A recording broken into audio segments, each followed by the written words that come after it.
Hello everyone and welcome to Project Wild. This week we are batty about bats.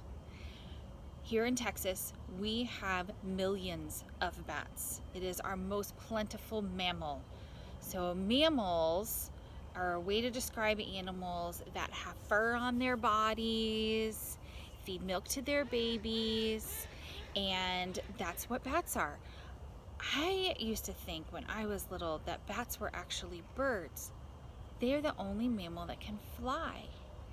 And their wings stretch out kind of like your hand does.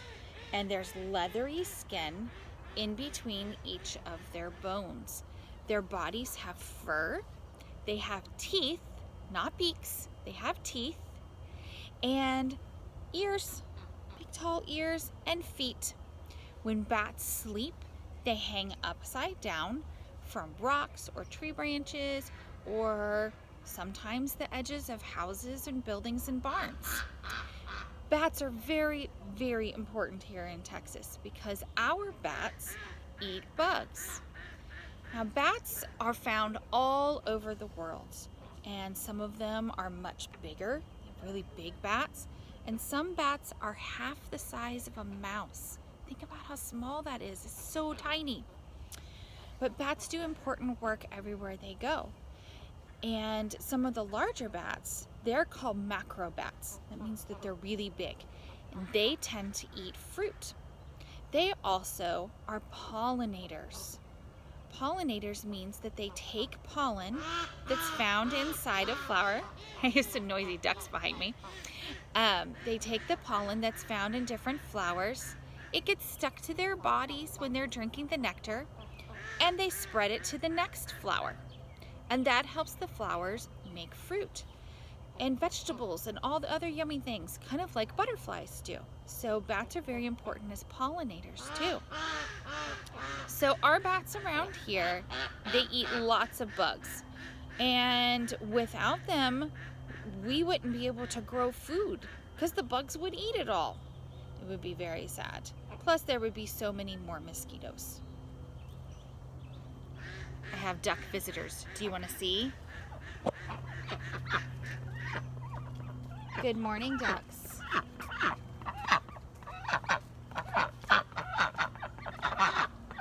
Hi. Hello, ducks. Good morning. They're very noisy, aren't they? They think I have food for them, but I do not. Sorry, guys. No food for you. Talking about bats today, not ducks. Oh my goodness, these ducks. Okay. I'm going to move over to the other side, so maybe they will realize that I do not have food for them. Silly ducks. Okay. So let's talk some more about bats, not ducks, bats. Okay, so I have a story for you today so you can learn more. These ducks, oh my goodness. Okay, I'm gonna try to read this story. Those crazy ducks. Okay, my story is called, What Do Bats Do? Bats, not ducks, bats. Here's a picture of our bat. See, he's got eyes and a nose, and that's its wings wrapped around, and its ears.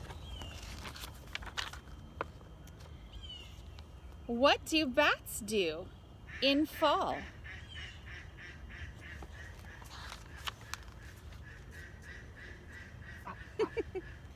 Many bats fly into caves. They sleep there until spring. That means bats hibernate. Just like our bear friends. I wore my bear shirt today. Bats sleep very close together. Ducks. Other bats fly to warm places. There's a word for that. It's called migration. Can you say migration? Migration. Yes. That means that they fly somewhere else for the winter time that's warmer, and then they fly back in the spring when it gets warm again here. Yeah.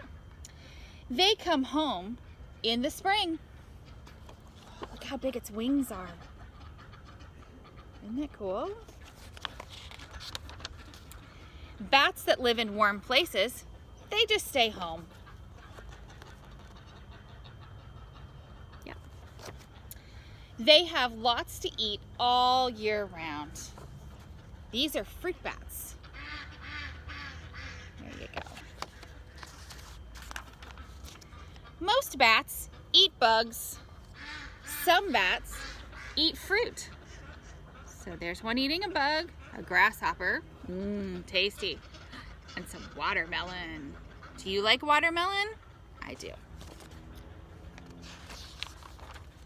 Some bats eat fish.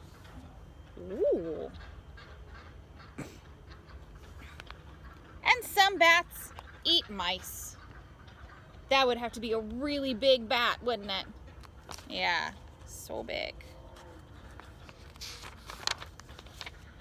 Most bats look for food at night.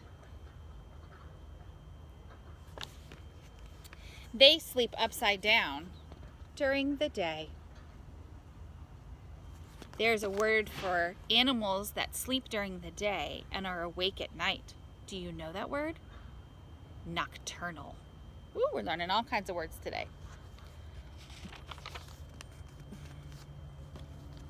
Bye, my friend the bat.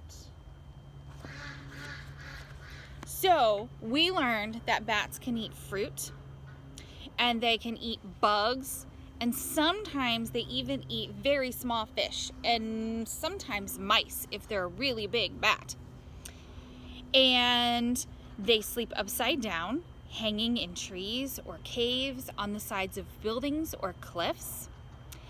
And they sleep during the day, and at night they come out to find their food.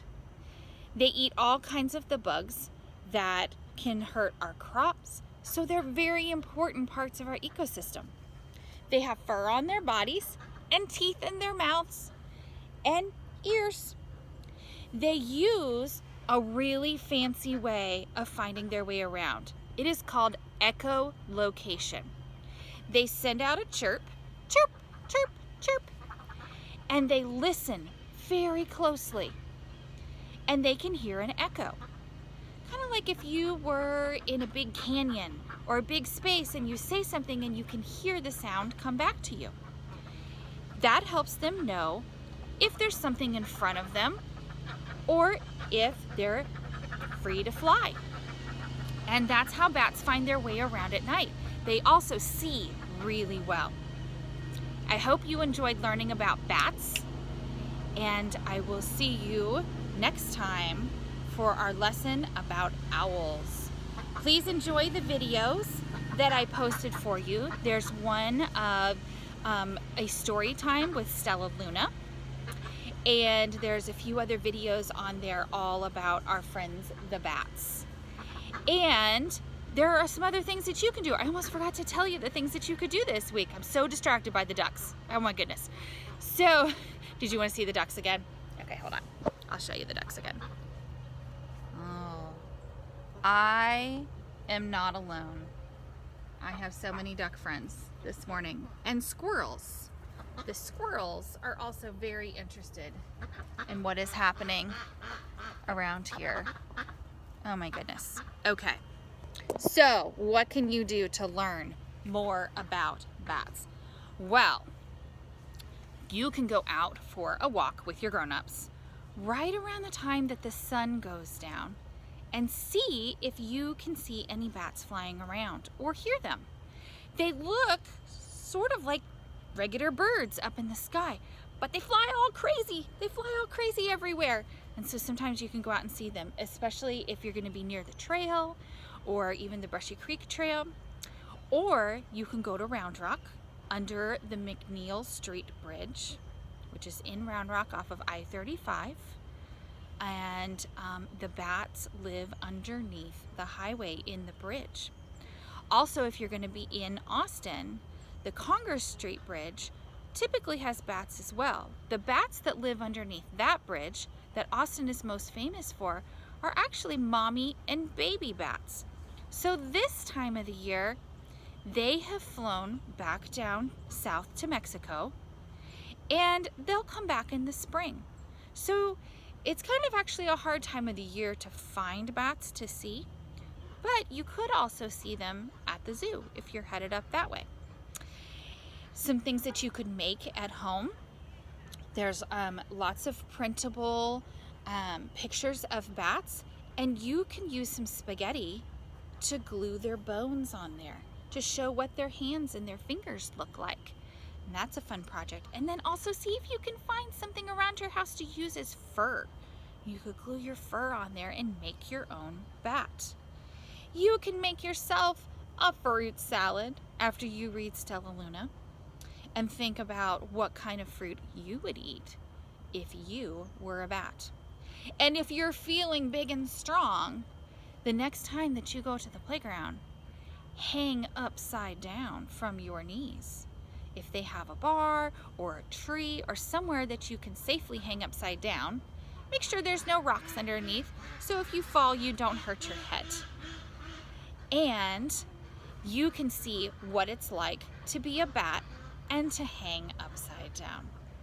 I hope you find some really fun ways to celebrate bats and to learn all about them. Oh, let me show you. She came to feed the ducks. Oh, yes. She comes to feed the ducks. Do you ever come to feed the ducks? She's got special food for the ducks. Bread's actually not very good for their tummies, so she brought special food to feed the ducks. All right, friends, I will see you next week learning all about owls. Ooh.